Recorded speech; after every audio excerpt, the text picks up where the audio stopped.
والصلاة والسلام على نبينا محمد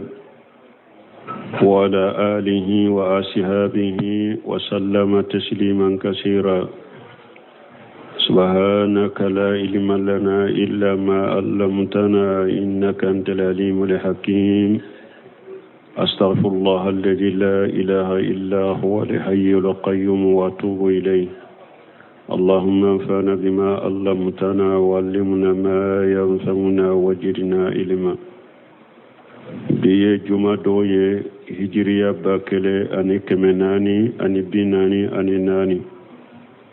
minye sungalo biye okonontonai miladi nasaro ka jate bafula ani muga ani saba sankalo sabana bisunyo bisne bisunye biye obisaba ani kele bitile nyo bisaba ani kele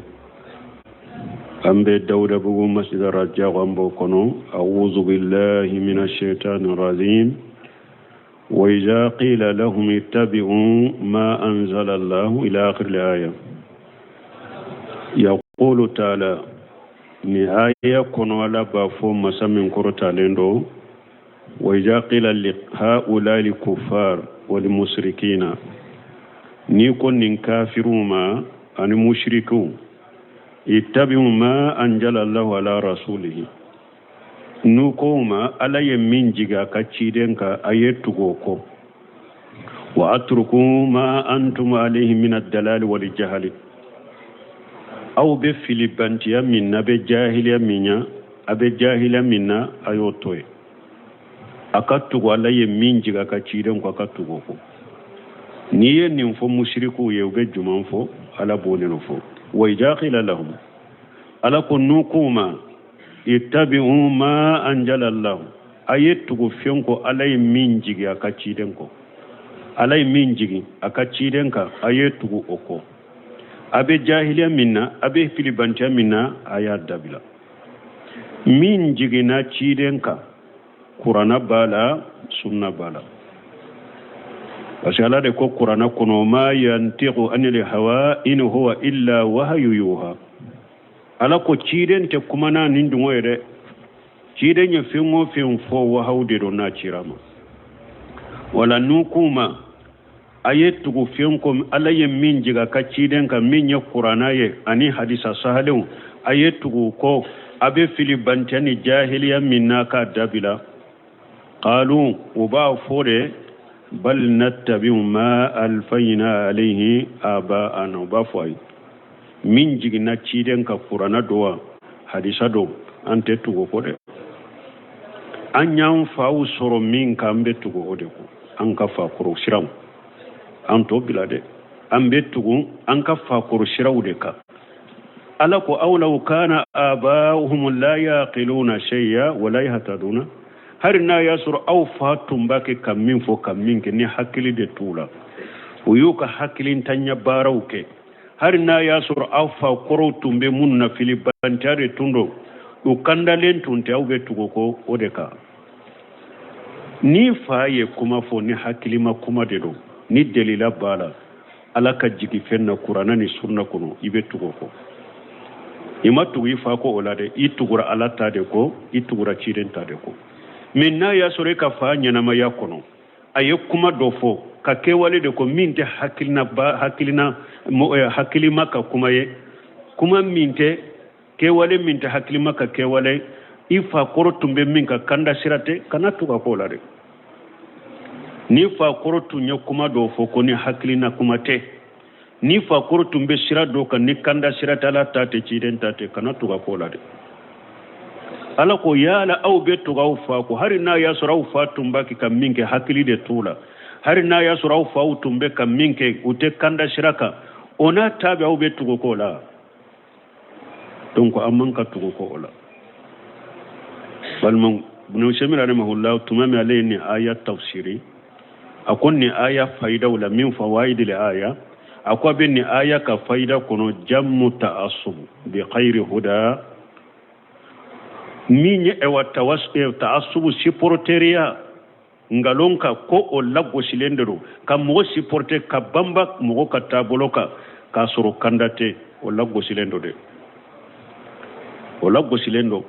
li qawlihi ta'ala bal nattabi ma alfayna alayhi aba'ana anya do ko nfa kuro shiran tabila ne be ni mwajabi de kan tabila e yere ya do fana bangira yayi ka fa kuro shira tumbe min ka della ta'ala qur'ana ni sunna ube ibn nuru la majahabi do ka kumala majahabi tigin ka kuma me della ta'ala qur'ana ni sunna la ni mugo min bambana ko hari bi e desera ko bila o ba fo de matta asubu majmum o yeshi porteria min o yeshi porteria la gosi lenyere kam mugo shi porte ka tuga ko ngalonka ate kanda siraka o kera fa koro de kera mo kera majahabi de ko la gosi lendo de ni mugo ko ni be tinya ka be kanda siraka ko shi porte ka tinya shi porte ka tinya shi tinya tigi ko shi porte wala tanu ne nyere de do hada madembe kanda sira de supporter ibe tinya je supporter mimbe kanda kaibo supporter bashi tola de otanu le nyere de do o nyini na yifede me kam wo supporter fen kam minte kanda sira o de lago silendo mo kan ni fana famure ko taasubu mani betere ni hada maden noro la ye mo supporter ka bamba ka deme tinya de ka deme kanda de ka otanu ne de koy o nyini nende bife taasubu majmumu de mani hada made yere baro te kanda siraka be min ka delata la qur'ana ni sunna la famu salaf salih ko akanu benna dro ube ne ka karsaro dro ube an kera anda mana jama de ambe nyogon fe dro abake kam min fo abake kam min ke delata la qur'ana ni sunna na tabe abe bamba nyogon ka nyogon se porter ka ode la ko silendo kana mo supporter siraka min te kanda sirai ako ewa abaka fana ako tumame ala yenin fuye ma anna aba'ahum la aqla indahum kasoro ala uko ambetu wa anfa ukashira deka kasoro ukafa hakilu tula wala huda kasoro kafa ute kandaka ni mu'min tuguram wala fenna min ni kanda sirate akonne aya faida ya yiranna ko kolla gosilendo ako ummin hafulana ko abala أن من تأصب لمجهب ما مخالفة الدليل ففيه شبه من هؤلاء نوسمين كو أكون آية فايدة فلانا أكون مغنية مجهبي دو سيبورتي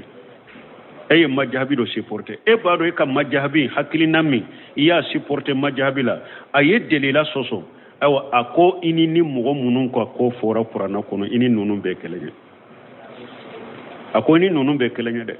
majahabi tigi kaina mankana karamogo kaina mankana faqihu dowa uko muhandisu dowa kaina mankana hada madenkera chogo koni na ye kuma fo kuma mi ni delila sabati lentala ube ani delila sabati lew nye nyogon fonko nyogonya ni itugura ko la hari be bambalembe o kuma enka ko itabila ewa ini nintigun nunu be kelenya do semino ko ini nintigun nunu be kelenya de إمامنا مالك يوف رحمه الله أقول كل مقبول ومردود لله صاحب هذا القبر أياس ربك كدرسو جيدن كمسير كنو أقول هذا مدين كلين كلبه إيكا كما ودو أمبو منا أمبي كما ودو ساجي مني دلته منو نفونين كبرتكي أيا بولون يسي جيدن كبرو جيدن كلم تود كا إيوا كما بيبي منا شاور سلاب ونتمي أقول نمغو نابي إبولو كم مغو دو بي wajibi ja kwa chogo ya bela fwanka tugo kode ka ciden to ako on otigila mo ni fanga be islamia la amba nyini fe ka tubire ni ma tuba mbi fa parce que e ya yira wajibi le mba kan ka tugo mo wore ko minte cidenya wajibi tuguli be ke ciden ronde ko sino hada maden to aka kuma munum ben nasawa ma delila bula ambe tugo ko oyrola aka kuma munun kaina mankana kera chogo nunu delaye nyogon soso ambo bilade men ni e ko nebe karasa de nofe aye kuma fo kuma minye delila usoso hari bi e ko ito annobila e ko ito hakilina bila no semino ko inini aya fora mo munun ka inu be kelenya wal wajib lil insan akum min wajibilen be hada madenka ida qila lahu ittabi ma anjala Allah an yaqulu sami'na wa ata'na min wajibilen be hadamaden kan nu ko karasa ala ye min jigi tugo qur'ana ko tugo sunna ko ako min wajibilen be kay ka fo nyame mbake anyame ambe tugo ko ako sabana wa minha annahu la yajibu li inqiyadu illa lima anjala Allah wa huwa alkitab wal hikma ako binni aya ka faida wala sabana ko ama wajibi anka nyere kolo foye ka tugo ko fonni ala ye minji qur'ana ani sunna min wajibilen banka anka nyere kolo ka tugo min ko o ye qur'ana ni sunna de ni qur'ana ni sunna ta wajibilen tanka anka nyere kolo ko ambe tugo anta nyere kolo ka tugo foye ko wajibi tanka anka nyere kolo ka tugo foye ko ni qur'ana ni sunna te a wajibilen banka anka nyere kolo ala ye min jigi qur'ana la ala ye min jigi hadisa sahalin dan ka tugulu ko ako nanina wa minha bayanu inadu haula mustakbirina abenne ayala ni nyere bonya baka kanna geleya munumbe ni nyere bonya baka la ala yo banganye de fa kurusira bato baka taasubu majmumu supporteria galon supportera be mugo min bolo kanna geleya min ba tigi bolo yere bonya min ba tigi bolo ala yo yiranna de alladhina jaqila lahum ittabu ma anjala Allah parce que wulude de nukuma alaye min jige qur'ana kono alaye min jige hadisa kono ayetugo ko qalu bafu bal nattabu ma alfayna alayhi abaana ubafu ay antetugo alaka jige fen ko de antetugo qur'ana ko antetugo sunna ko alay an nyam fawu soro minna ambe tugo wulude ko duna an yuqimu barahina la sihatihi kasoro ukafa korosira umad delila sijo delila situ bolo yedella minjo ku kafa sira ikafa korosira ka kene delati bolo sira minna ko aka kene ibe tugo ko munna donc wala hadama don wode ato an ko minye bidiya chaya dina kono ka fulan ka fuya chaya dina kono asababu doye munye ata asubu majmum bidiya chaya li dina kono bidiya doni dina kono fulan ka fuya doni dina kono uye sababu munun fala sababu do de yesi porteria ngalon ka fa korosira bato moke korosira bato fa korosira bato ngalonka kasoro delilate ayem mo chaman filide ayo chaman ke mushrike ayem mo chaman ke bidia mo chaman banka jamana kono bidia wula mo chaman banka jamana kono lada jugula delate lada mununna mo chaman be fulan ka fa yawla anka jamana kono fen worete koy fa korosira bato fa korosira bato ube anka majhabi kote de ube ankala na karamo mina fote de nun site della mbalimo fen min wajibi banka ma wajibi anka tugo fa korosira ko ama wajibi anka ko karamo masana da yinkala nka tugo ko ma wajibi kade min wajibi mbi ka ikatugo ko yere alay min jigi qur'ana ni sunna nin don na doro kele ni mankani furuku be basilamu nyogon cew fa intana ja'atun fi shay farudduhu ila Allah wa rasulih ala ko na ye nyogon soso minna aya sagi kata alama alay jumaye qur'ana ani cide na yerebe balona na te balola ka sunna silama min bi bolo ni silama kanka min ti derila ka tuga ko ka supporter e woye qur'ana ni sunna de me atowa kaina mankana yibe mugo ko yilla kala de won kara mugo do an kam ma bado do ewa an kam mugo folo do an kam mo kedo do amba be ka kuma woni ka fota sunna qur'ana ni sunna de imamuna maliki yode fo ako inna ma ana basar ushibu waqtu wa aqta fa anjuru fi ra'i kullama wafaqa alkitaba wa sunna faquduhu wa kullama lam yuwafiq alkitaba wa sunna fatruku imamuna maliki konne ya hada madende be khata umbe sababa so ayenka hakilina ulla jeddina la mbe hakilina munun fo ni hakilina minni qur'ana ni sunna benna ayota ninka hakilina minni qur'ana ni sunna yugo bila yo bilade bal malaka hakliman duma nim fana ka faamu ko cugo nyumana nanyen nunu faamu ko cugo nyumana der karamugo te bonya ambolo ka fo nin karamugo masina yenin kuma fo me aka kuma don ka ba woro ya fo ko de latara law fulendo an ka bilate gele yai kade me nin nunu ma faamu ibe karamugo min ko iba se porter na kuma fora har nu ko ni sababa ma be ni kabila abe gele yai bolore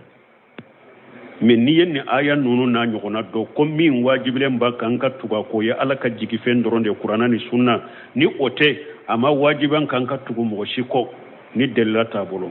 donc a bɛ nɔgɔya i bolo e ka munumunu delilaw nɔfɛ o bɛ nɔgɔya i bolo ala k'o nɔgɔya n bolo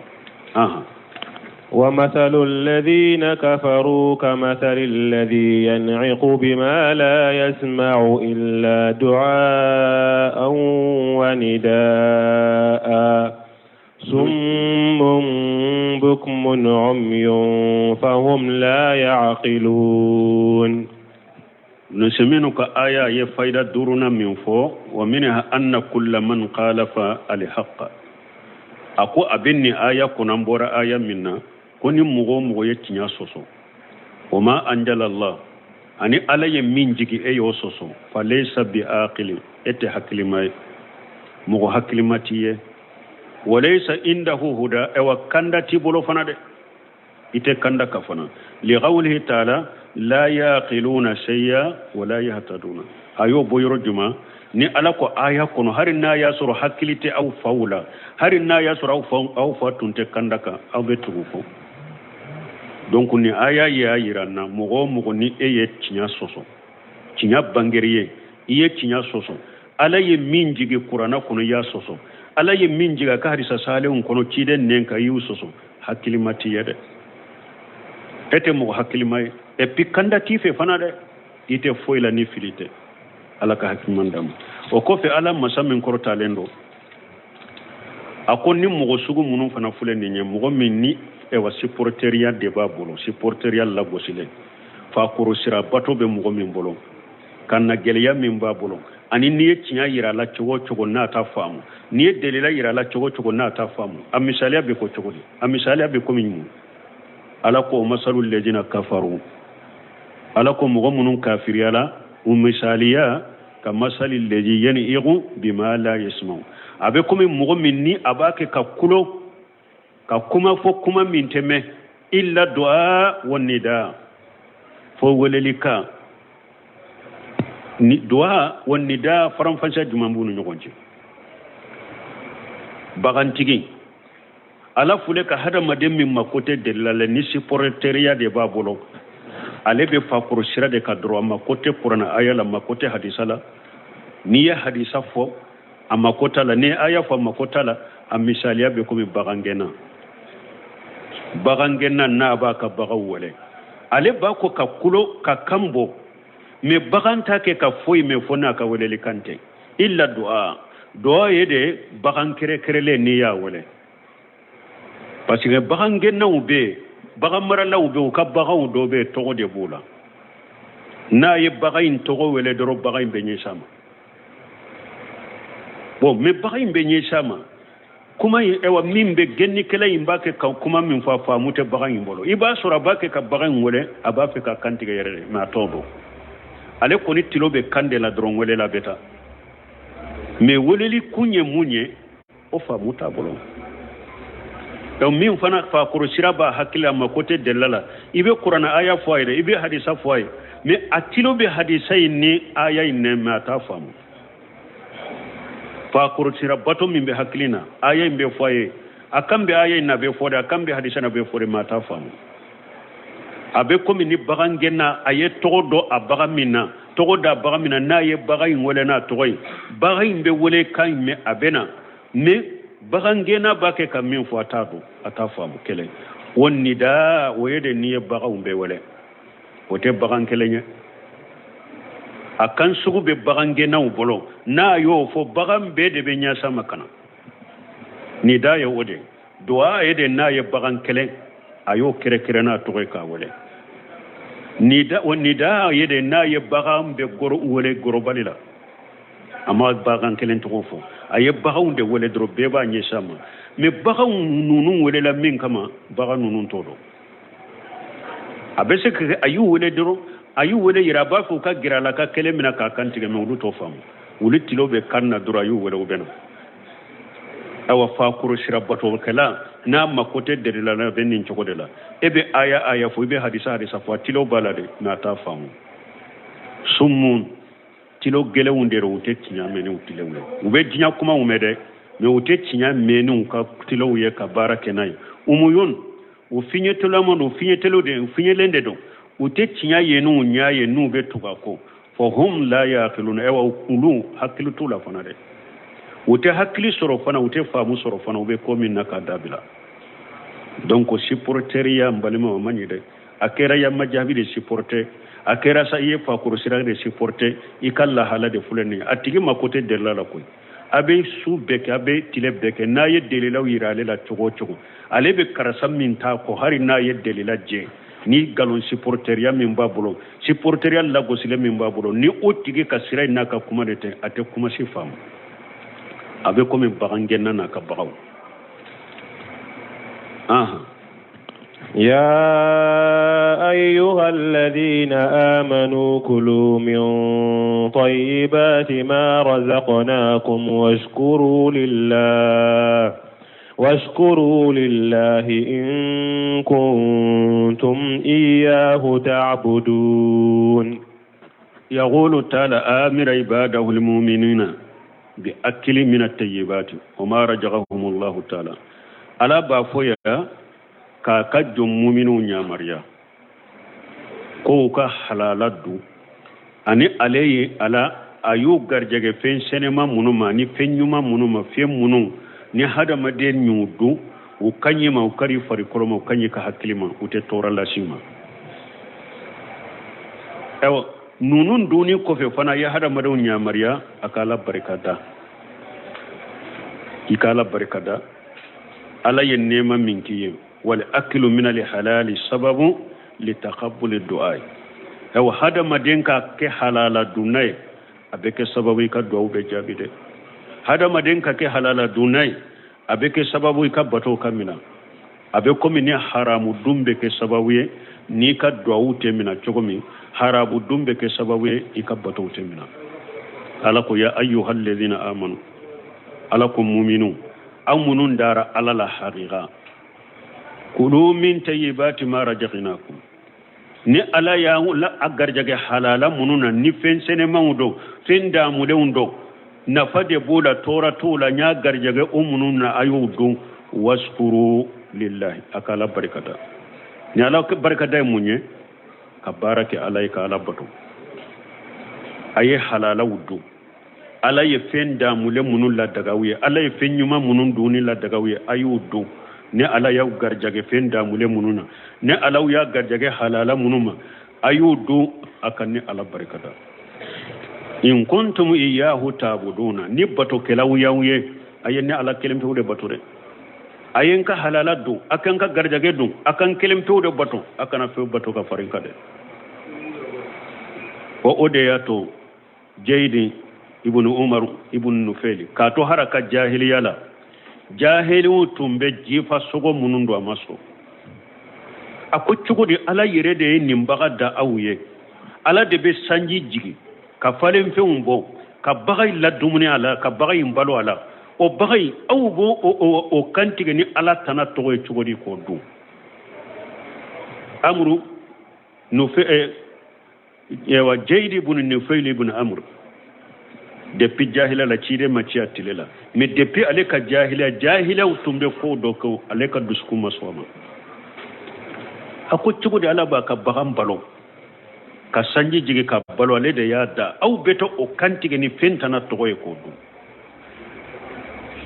ati ala kelimpe bato fana abo du fana be fenwero fana bato ka fara ala ka cugo de nimbeke amasoma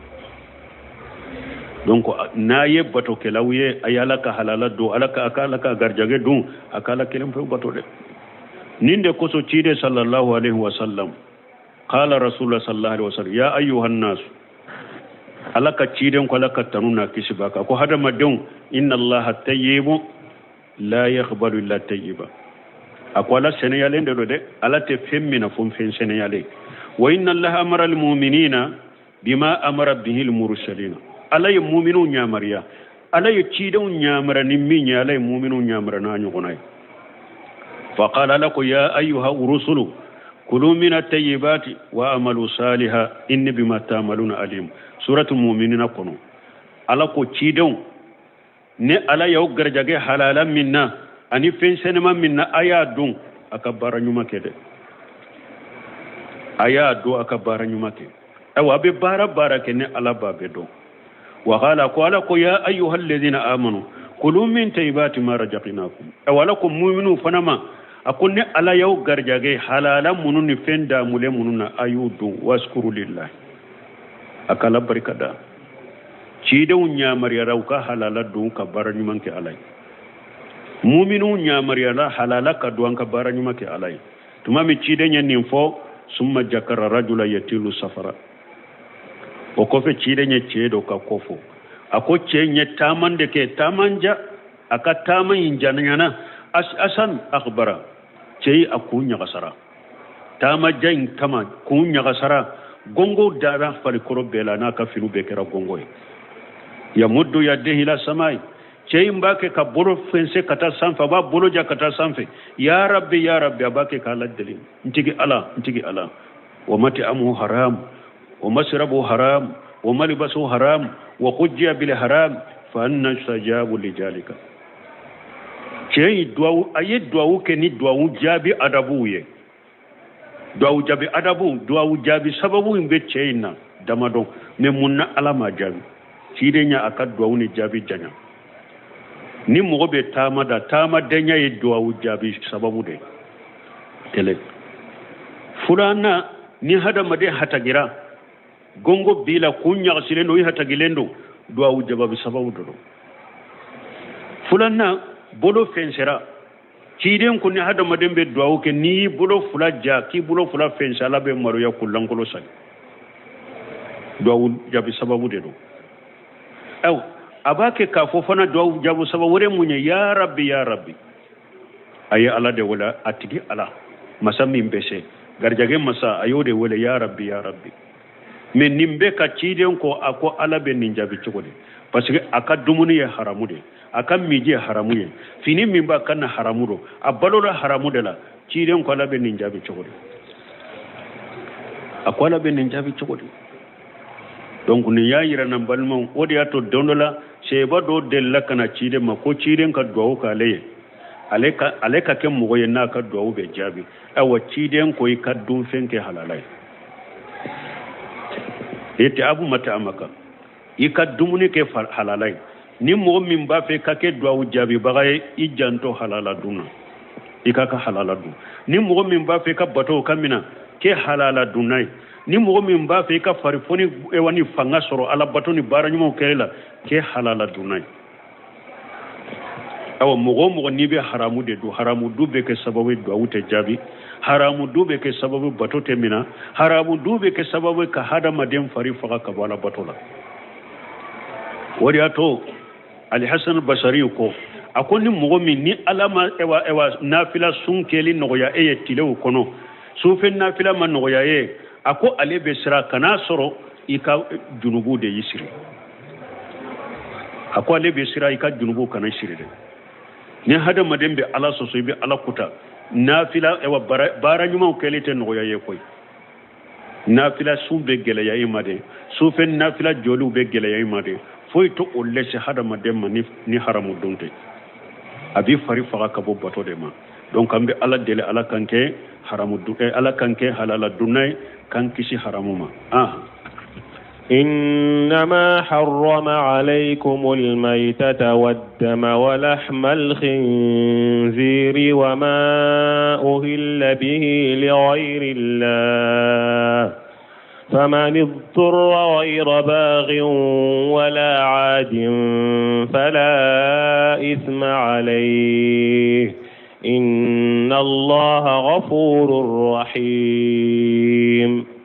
tumami ala ye fonan shira min ke aka jonya yofo minya ayangar jage halala minna ani fenyuma munuma ani na ya ambila kankanda kambila shira ko anka halala du tumami ala ye nunufo ala ye mi haramu yara aye mi haramu ka jombula bino funafo ala ko inma harrama alaykum maytata ne ala ye mi haramu ya auka akana du o ye jifade bagami ni asarana yere amakantige asarana yere amakantige akera sa jurude serelala akakannawa mogote ajifara ube akera sare uye fengirima dode ke kabagam bugo akera sababu ya sara makantige akera sare abina kabo sanfela de kasana yireye akera sare bawu nyire de nyogontu ale sara akera sare kungo kono feundo ya amina adun kadun ale sara donc min sara nin chogola doro na makantiga kana du jifaro ne jifa sogo yu haramu ya aka me doni ke bawu ye jifa do bonina baji ka fen jifale fengo fenye jima fende hari niyo suude soro o doni daga na yede wote konte jifa wala alaka aya koso uhilla lakum shaydul bahri wa ta'amuhu minye baji ka ewa baji kono fen kumina ko dun nyola daga wuye ani baji kono fen su ne Allah yola daga awye parce que tire sallallahu alaihi wasallam baji ka kibari ala ko huwa tahuru ma'uhu alhillu maitatuhu tidon ko baji fula aji sene yalendo femmi sara kono awa baji kono fen su tidon ko sene yalendo aduni daga baji kono fen su daga lendo de wote konte sula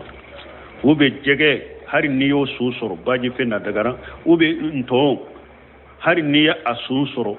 nto onde soro asudo o fana duni daga hari kantigale kote aletala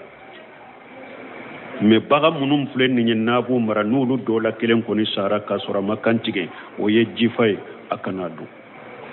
ni nye foloy jifa sogo haramu ya lelo awa abe do bolo ko ni jifa sogo makorobaw de ta du me ayata ka di demisenuma obe jamana en kono mo do bolo ni haramu yara makoroba bolo o de dunia haramu yara demiseni bolo ate daga ka jifata ka di demisenuma ko makorobaw ta du me demisenu ka do te daga wiyede ni demisenu ye jifa sogo dolu ye demisenu ye utado a makoroba munu nyata ka duma a junuba wude kade aw munun kera sababu ye ka demisenu la dumuni jifa sogola junube aw de la de min jifara wo jifara de wo haramu ya rabbe de bolo ate daga mo side ka du haramu ya rabbe bolo tawa jamana in kono ya nunu fule qur'ana kolo de ube kala jifa be ye babo ya jifa te ya hari fali sale ubata kata boso ka fere mugoma uta kalama hari fali sogo hari ni ewa gotoronka ni fali min sara ebe bo mi an kalama ubata boso ka sogo tige kana fere mugoma kuma mana misi jifale na kuma mana saga jifale na hari se jifale ni ya fili nyaman kono do betata jamana in kono ya ubata ubadu haramu udodo e pu be tora de la shahada madum aw ma nyebana munum banna aw man kala halaya ambella halam min dina kono ambella halam min kanya na kono lafiyate parce que jifa sogo nunu fulo ka duni ni ala ya haramu ya iba sura be tora de la shahada madum ni yadu ni nyekele wadamma ani jori men ninna na ka perpelati ga yawrela wadamman masfuha ni yebagan kantige jori min be bo o joli sobilende de o ye haramu ye mogo kana o joli sugudu no joli sugudu na ika fini da akere donna yoro minna a sobilendo o fana tumbe jamana kono ko lahiya kantige joli lahiya ni lahiya kantige ko joli min be bo ko niyata ko bana dobe na be mogo la ba furake akera lahiya akera bagam bagan niya kantige joli min be bo haramu do de joli sobilende do joli haramu yalende do mogo kana do wadamma mais ni baka kantige bosoli konona la ibena bela joli minna bosoli konona kono la sogo la o joli sobilende de joli mimbe bo ka bagaina ka boduguma o de sobilende o de haramu o de tedu nye fulanai aya in kono sabana wallahi mali khinjiri anil le sogo ye haramu de akera le kende yewa akera sogo yoro ye lo sogo ye haram le sogo ye haramu de mogo kana do o ye qur'ana kono de yahudi ewa minye nasara ubadu ne haru ka dina la haramu le mbolo le sogo ye haramu de akana do وما أهل به لغير الله أني من كنتيجي تو ويو كانتا كافين ورد توغو فوالا مينتي علي وفانا جيفا مغو كانو دوري من كنتيجي تو فين توغو ورد فورا كنتيجي ليلا أكنتيجي تو توغو ورد فورا كنتيجي مينتي على كتوغي وكانا دوري ka fin kantige ni ala tana togoy ko damado la hala nani de do la hala folo ni be fin kantige anyu hilla biha li ghairi llahi faqat kantige li fe ba ke ka kantige ko ya fulana ya muhammadu ya isa ya jibrila ya sheikh badawi eyen ninde togo fo ye kantige li fin kantige a jifara a kantige to ni fen wore de wore ka kantige o kera jifay o teddu annaw usani an yuhilla bihi lillahi wa li ghayrihi chogo ya fulana kantige li fen min kantige le ala tana to goye min kantige to iye ala fo ka fen wore fo ka fara alaka bismillah ya husaini bismillah ya hasana bismillah ya badawi ka ala togo fo ka fen wore togo fo ka fara ala ko fana jifara ni nye fulana e ala togo fo de me e ka maba dobe e ka segu dobe boloko woliju ube shetane do ya togo fo ka fara ala togo ka kantigel fen kantiga jifara atedu annahu salis sabana anya hilla bihi bi ismillah wa yanwi bihi taqarruba wa ta'jima li ghayrihi la hala sabana kantigali fel la hala sabana min kantigali ala tanay etumbe kantigali fen kantigali ko bismillah me ya ngani ay dusukun kono nin kantigali fe nya kantige puru ka ke batoye damfen dode ka ke batoya kingire damfen dode la nin kantigali fe fajabi hatu haramu aida li'annahu shirk ni kantigali fen fana kera haramu yetuguni parce que ni nya fulan ka foyade ni nya fulan ka foyade e tara kanti kaburu de la e ye baga kanti ge ko bismillah me ye baga min kanti gera ya ngania ka di suindema pour aki gere sula ka ke comme bato suinye ni fana tedu hari ni ala togo fora ni nya fulan ka foyade ni kanti ge le fen fana haramu ye parce que ni nya shiriku de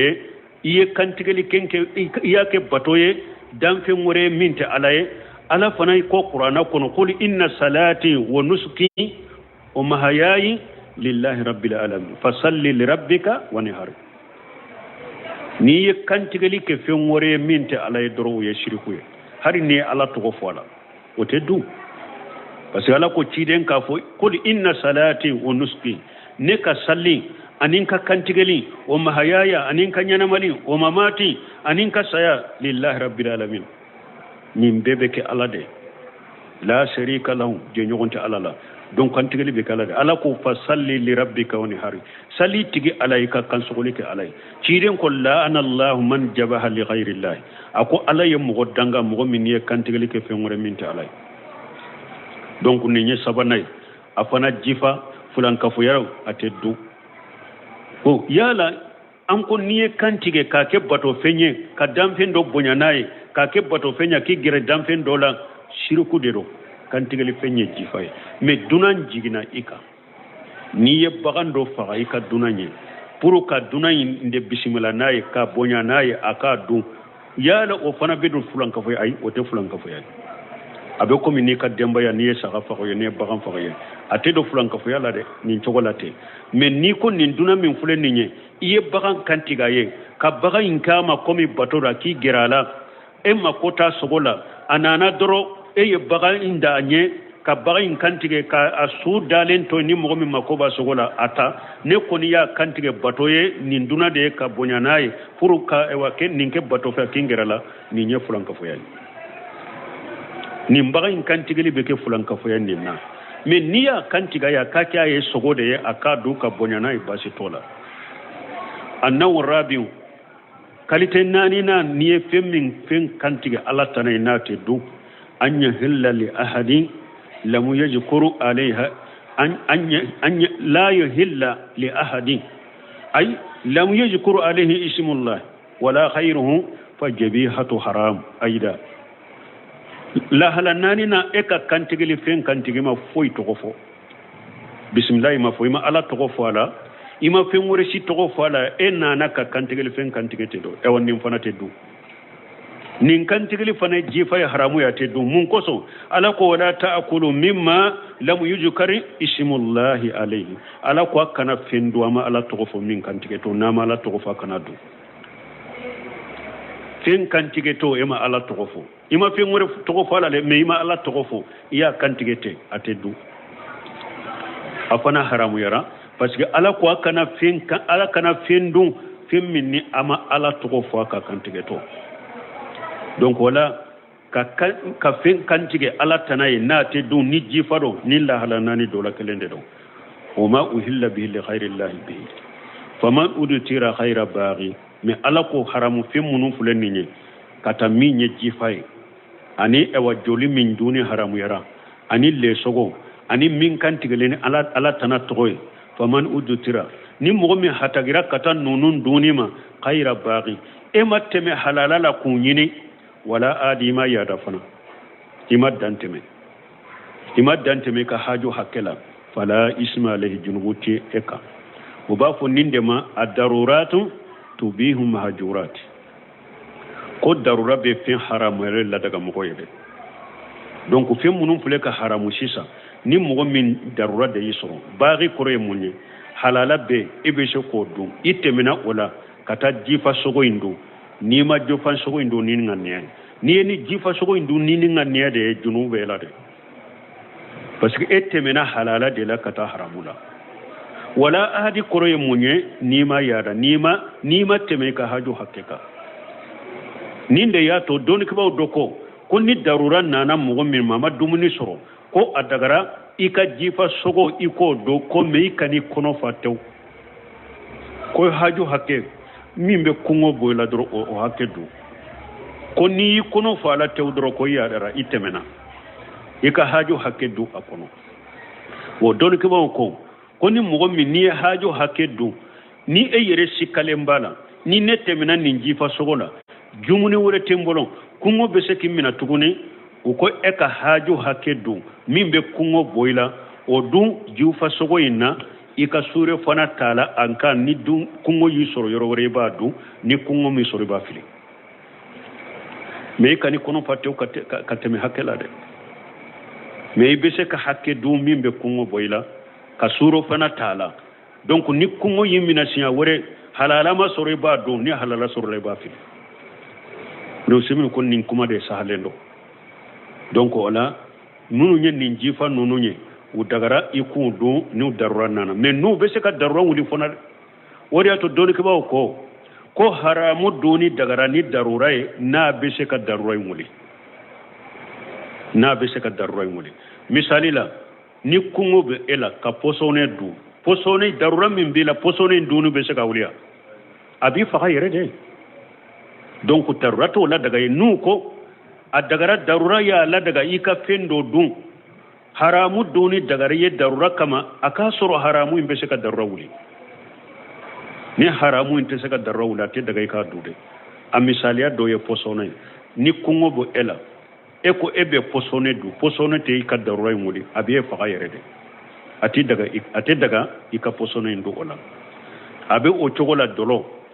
ni mogo min ko minogo be nela i tonka dolo minogo inte dolo mini la daga ye parce que dolo inti ka darro wuli dolo min bagan yere ko doni ka ko dolo yere mini be minogo de bila mogo la dolo mini ti ka darro wuli ka minogo boila wala ate daga ka dolo ko parce que minogo be ela mais na ya soro dolo mini be se ka darura min la wuli adagara ka dolo mi kama misali la fendo de jorai kanko jite ni ba mi na ba nyoni du fente ibe min du na ba nyoni ka jigi o ko ika dolo mi to jigi to be se ka nyoni ka jigi adagara ka dolo mi nin kama parce que nin darura dolo imbe se amini be se ka nin darura wudi doni ko ko ni fendo jorai kanko no foyite ibe min do min ba nyoni ka jigi dolo de be ni dolo min aba nyoni ka jigi adagara ka dolo miya parce que ni be se ka wuli mais ate daga ka dolo mi no kama aw abo chogo kelende la nanko haramu duni daga hada madenye darura kama nabe darura min wuli furakeli bondala te daga mogo ka yere furakeni haramu furakeli bondala ate daga mogo ka yere furakeni haramu furakena ya aba kenaya o dankane bambulo hari fura daga len yere fulay dogotoro be se ka fo keme nin fura aye mogo bi kononto be furake keme ni mogo keme ye nin furata bi kononto be kenaya mais o fura sugu e be se kata ibesa furakeli bonda ani dumuni bonda te kelenya parce que dankaniya tambolo ko ni haramu be se ka e ka darura wuli kelen fulana furakeli bonda la ala ye sira chaman nati ni hada maden be se ka yere furakeli ni haramu te sabana ki yere furakeli haramu yere hadisan nana la cide nyobale ciden ko ibadallahi tatadawa wala tadawa bil haram ciden ko alaka jong aya yere furake me akana yere furake ni haramu hadisa salin nana ciden ko inna allaha lam yaj'al shifa'ukum fima harrama alaykum akwala ifengo fi har ciden ko ala ifengo fi haramu yauka amma ka fura dola haramu te shiga mo furake ko ciden ko fengo fi haramu yaranka dan ka fura tola hadisa salin nana sahih muslim kono ciden ye dolo ayode ye mo do bolo ciden kun ninye munye ako inna hadawa ako ciden ma kun ninye furade ciden ko da'aha inna hada laysa bidawai ako nin toye ninye bana yerede ninje furai donc ate daga mo ka dolomi furakeli kama fengo fenye haramu ya te daga mo ka haramu ke yere furake kama de donc kungo yoro dumuni yoro jifa sogo doni dagaraye le sogo doni dagaraye doli doni dagaraye min kan tigeli ala tana toye o doni dagaraye kungo yorola ni darwa nana ima halala soribe min dun a dagara ikan nunun dun na ya soro ima teme halala la katama na ya soro ima teme haju hakika darwaye nunu la daga ye ku du junubu tila ola inna allaha ghafur ala ye jon sutura bagade ni be ala soso ibe junubu ke abi sutura mogote bo kalama abe sagi kaya faye rahim ala ye nema masade na be nema la shaka jonyuma una allah gara minye mu'minu ye aw doni ke ba wiya yira jifa sogo fule anko fengo fe ni ala ya haramu ya ciden kam mantomma anka hera de tala fengo fe fana ni ala ya haramu ya ciden kan manton ka be tora do de la samma odiya to haramu yara aha ni darura nana ni haramu ko munu fulen ni haramu yaran ka pasgu be tora do la samma me ni darura nana e ya do ya la tora inti sorowa don ke ba ko la ay ni ala ya daga ye darura in kama ni ya do ni darura inde tora mimbala ala be tora in boala e yede tora inti soro ni ya du darura inde kama ala be tora in boala tora inti soro de darura in kama ala be tora wuli ka boala ala be se fembela inna allaha ala kulli shay'in qadir ala tayire nayle ko min la nyina kake kun fa yakun o yede kedoro be ke donc darura wakati ala be tora in boala le ni ya duni darura de ala be ekisha tora mada tora te esoro mais ni ya duni darura te tora munum boala tora in bisoro إن الذين يكتمون ما أنزل الله من الكتاب ويشترون به ثمنا قليلا أولئك ما يأكلون في بطونهم إلا النار ولا يكلمهم الله يوم القيامة ولا يزكيهم ولهم عذاب أليم إن الذين يكتمون ما أنزل الله من الكتاب ni aya jigi sababu folo yani al yahud yahudiyaw الذين كتموا صفة محمد صلى الله عليه وسلم في كتبهم التي بأيديهم يهوديا منو يشيرين كم من كتب دغو وكا كتابو كنو كا كتابو منو بوبلو مما تشهد له برسالة والنبوة وكا كتابو كنو نيمبو كا كتابو كنو ni abe sereya ko ka kitabu kono kitabu mbe sereya ke fembu ka kitabu kono min bayira ko cide nyen nabi nyuma de ko la ka cide ndo o ko munumbu ka kitabu kono yahudiya ubu oddogo uka jamama jamato kanodo fakata mu jalika ciden kam mankuto munumbu ka kitabu kono yudogo uka jamala li alla an tajhaba riyasatuhum munna pour nyema ya mimbulu bolo ka nyema ya kanata ka bu bolo parce que yahudaw fe ciden kam mankutu mumba anka kitabu kono kaw alaka ciden do alaka nabi nyumande do nanyo bangan kam mo wuye bebe tuga ko an ka nyema ya imbe cinya ninde koso ye ciden kam mankutu dogo o ma kanu yaqudunahu min al-arabi min al-hadaya wa tuhfi ala tajimu abaahum ani fana utumbe ewa mim kado munum bila arabula utumbe kado munum mina arabula parce que arabu bolo yahudiya de kitabe dunkeye doni ke bagaw de do nu ko mun bu bolo beta nu ye nyogo so minna do beta yahudiya fe beta yahudiya nyinenga ni sababu la yahudiya fana tumba ke ka wori mina arabu la ni ninye min nulu nana bango ka kitabu kono ko muhammadu ye cidende ala kan nabi nyuma de do arabu be tugu muhammadu ko lu tumbe kado min suro arabu la tumbe wori min no la te o suro tuguni ninde koso yahudaw ye ciden kam man kutu uyu dogo me doni ke bawo ko nu ko ni aya digi sababu ye ninde ali ibratu bi umumi lafji la bi khususi sabab jate be qur'ana ka kuma ab globally de do be bedeta ne ka fo a jagina karasa de ka jate to doron ka de woriyato sufyan ibn wayna ko man fasada min ulama'ina fa fihi shibahu min al-yahud sufyan ibn wayna ko akon nan ka doni ke baga min cinyana yahudan nyogona de ye awani aya ya globally de aya in kambe yahudaw manin yahudaw kam man kutu sabatira mo la alako innal ladina yaktimuna ma anjala Allah min alkitab alako mo munu nube fendogo alaye min jigi aka kitabu kono nin kitabu ye jinsude aben nasarawta uye mundogo ka kitabu kono abe yahudiyawta uye mundogo ka kitabu kono abe islamawta nu ye mundogo ka kitabu kono alkitabu li jinsu kitabu kelente mo munu be fendogo min jigina kitabu jiginen kono lay kitabu mun jigi cidenka ni mbo kitabu mun kono ni mo mi nyo dogo wayes mo mun ba ke ko dogo wayes taruna bihi samanan khalila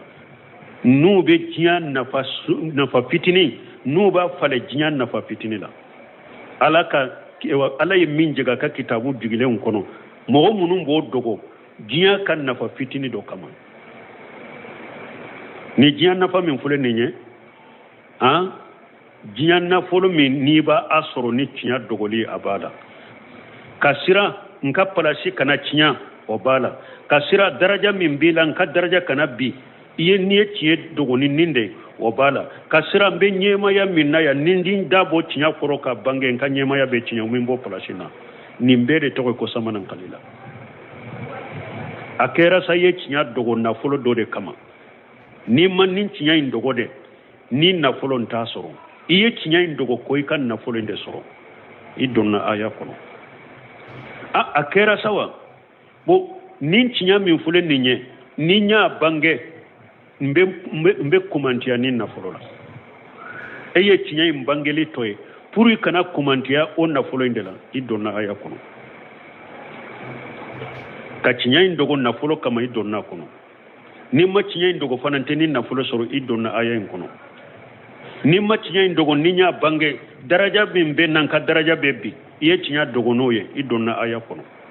mbe nyema ya minna palasi minna ya ninye tinya bange ubembo palasi na iye tinya dogo ne ode idonna aya kono nimbe samanan kalila nimbe de to ko samanan kalila awa ka tinya dogo cinya dogo ale hala fula de do bil lisanil hali wa bil lisanil maqali ni haju sera cinyama hada madun haju sera cinyama emo bange idonna aya in kono hada madun ka haju be se cinyane ni la hala fula de bil lisanil hali e nya bala e be jamana min na fulan ka fu yabba ke ka jamana wuli bidiya ba ke ka jamana wuli lada jugu ba ke ka jamana wuli e be qur'ana do ibe ciren ka sunna do ibe sarafu ka tabulu do ibe cinya do ni ma cinya bangen ni na ye cinya dogo idonna aya kono parce que cinya bangeli wajibiri kaniye ni jamana kala halay cinya bangeli wajibiri ka ni jamana kala halay ni ya dogo idonna aya kono afulana bil lisanil maqali inyinin karade karasan nin ko sono kama sina bake kake jamana kono fulanka foya do be ko fulanka foya te karasan nin ko masina bake kake jamana kono bidia do wo be bidia te ni nyinin karade ka cinya bange akeri ka wajibi ni ya cinya dogo idonna aya kono ni ya cinya indogo inyinin kara cinya la ya dogo idonna ne aya kono cinya dogo la chama be nin jamana kono de marasi nunun tumbe sen na wakati mi karamogo dobe nu be jamala ube dersula nu yu nyininka uba fo foitala uba la daga yede karamogo do sorola marasi kala munun fatura utara fo do ko sodo sudo me o karamogo sugu e kele na kele ni ya nyininka ba fo kon nunun te islamia kuno sa kon nunun te islamia kuno o kera jamana yin kuno jamala iba la daga me ikele nu yu nyininka ba fo nunun te islamia kuno obe nu tara wajuri ke jamana were wala o yado o jamana mogo ye sunna mogo de ala famu salafu salih ni yen ko sugo fo ko fento la inu te biala o beta fo uluma o wajulu to beta fo uluka wajulu kenen ka ko nunun te islamiya kono ka soro ka jamana kono ko fenta la ko shedu sudo do nunu nya cinya dogo lawde maulidi fule jamana yin kono kara mogo do kutuba la ba yi sai kala daga yere ubu dambe kata sunnama nu be wajili yorola ni yu nyininka deresula muhadara wala jama nyana ni maulidi be chogodin uba fo beni ka fam uko ciden kanu de do ciden kanu ko ni tebashi ni e ya famu ke eta ke kanake ni ale ya famu ko ciden kanu de abilaka take uben ni foye jamala me akabo jamai na kan ni moro e ka wala karamo ne ko maulidi ko be chogoda ba fo maulidi bidia de sa ikele na kele abafo bidiyaro iya wala abafo bidiyaro nunu nya tinya dogo lawde ciden ko man suila ani ilmi fakatamahu uljima bil lijami minan nar ciden ko mugo nu yu nyinin ka donela adoni bi bolibe ka bange ya dogo ko yo mali khama do jahannaba nege karafa ala bafu malika ka do ita kono awa sukutul ulama doni ka ba kam makko ku dade tinyala cinyali sita bo dugu koloka ni yaye fulanka fo ya cari lembe jamana kono ni yaye bidia be cari jamana kono sukutu li ulama doni ke baw kam makuni de bake ni doni ke baw kono yum makko cinya foli la dro fulanka fo ya de beke ala batoye tawhidi beke shirku ya mo boro no doni ke baw kono yum makko cinya foli ma dro sunna beke bidia de mo boro bidia de beke sunna cinya dogo be nani ninde odi yato aya do deresu temenaka ala ko mogo munum be cinya dogo ku dangalendo ala buge ka bu kan anema kono ko malikaw bu dangali kila bu danga woyede mi nye cinya dogo me ima cinya dogo jian nafa kama e ka sara yoyede me nin cinya dogo la min fule ne yale fen fula de fara nyogonka ale ye cinya dogo ka cinya infana ka jian nafa de sugantiya cinya ka ode ka sarabina foya ani minye cinya dogote ima dogo ni jinya na fay me e fana bagilu yara ye cinya dogo ede taye ala yige kabon nemala ala ka danga bika malika ubi danga me ni minye cinya dogo ko fula kamaya ni fana sara ani minye cinya dogo ko fe wote kelenya de abeno do minye cinya dogo na folo kama jinya na fa kama minye cinya dogo tanu ni nyine kama minye cinya dogo daraja kama nga daraja kana cinya minye cinya dogo kapara ci kana cinya ni minye cinya dogo kana boni nyema yala e ka junubu ani e ka sara ala bolo ani minya dogote aw te kelenya de e ka sara ani e ka janga kata ka jugu ka teme foloka wa yastaruna bi samanan qalila donc me bunu seminu ko rahimahullah akoni mo minya tinya dogo hajude kama ebe yoromi ado ite se ka tinya bangede e yere yaado ni e tinya bange o jo yoroni o do abeke fitinaye me yere baado mbena tansoro dondola ka tinya imbange akon nin tinya dogo basiti kanino akon me ka tinya dogo kudai na te bange ako ote daga ye hari nibe sade ibe tinya fole hari nubi fa ay difference famude bi nte ce ka tinya imbange me wakati wore mbena bange me bi ninya bange fitina bala me wakati wore mbena bange fitina tala ni eye tinya dogo ninde kama basite nin tinya dogo la parce que nin dogora wakati de abena bange wakati basite nin tinya dogo la me nkinda diala da kuda bange chogo de tala nkinda diala nkana fo bada yere de o tebbe yere hari ni nubi fakade afo ako salafu chaman temena sunna karamo chaman temena uyumina ku faga tinya foli kama me uma tinya ndogo de hari mihanu ahmar ibn hanbali ni ahmar ibn hanbali tilela jarabi fule ni mamunu ko ku kafu ko qur'ana ye damfende ko alaka kumate ni doni ke ba mafo ni ka saratige ni mi mafo ni do kasola ni mi mafo ni faga doni ke ba do ko qur'ana ye alaka kuma de damfente ayufa u fagaraw ka tinyaka uma so ka qur'ana ka damfe yafo ayufa don maso ka qur'ana ka damfe yafo ayu do kasola don maso ka fo ayu ka saratige don fana jinyan nafa kama sirani kama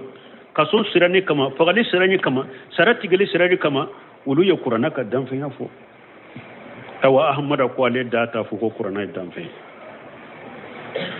qur'ana yi alaka kuma de alaka wayo damfente nyangili ni janga kata sugu be dara ahmada ka ama cinyan ndogole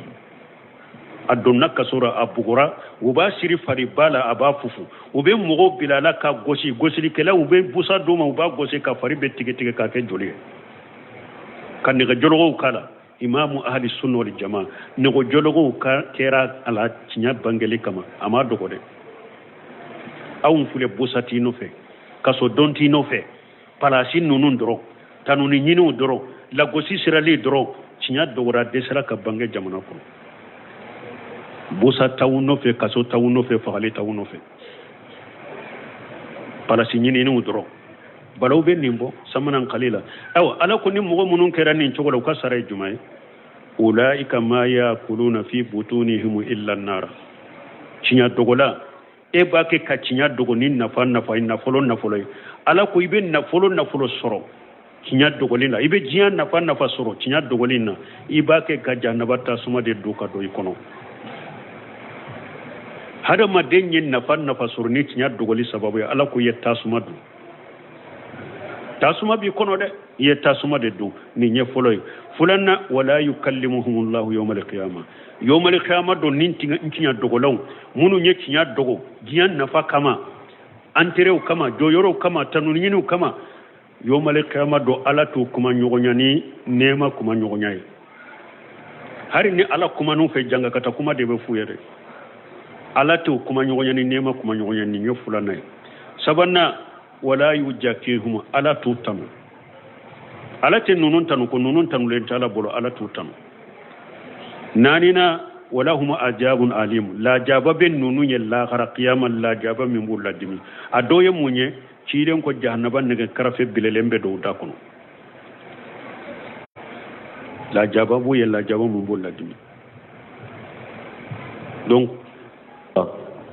aya kaman birum la أعوذ بالله من الشيطان الرجيم بسم الله الرحمن الرحيم وإذا قيل لهم اتبعوا ما أنزل الله قالوا بل نتبع ما ألفينا عليه آباءنا أولو كان آباؤهم لا يعقلون شيئا ولا يهتدون بسم الله الرحمن الرحيم والصلاة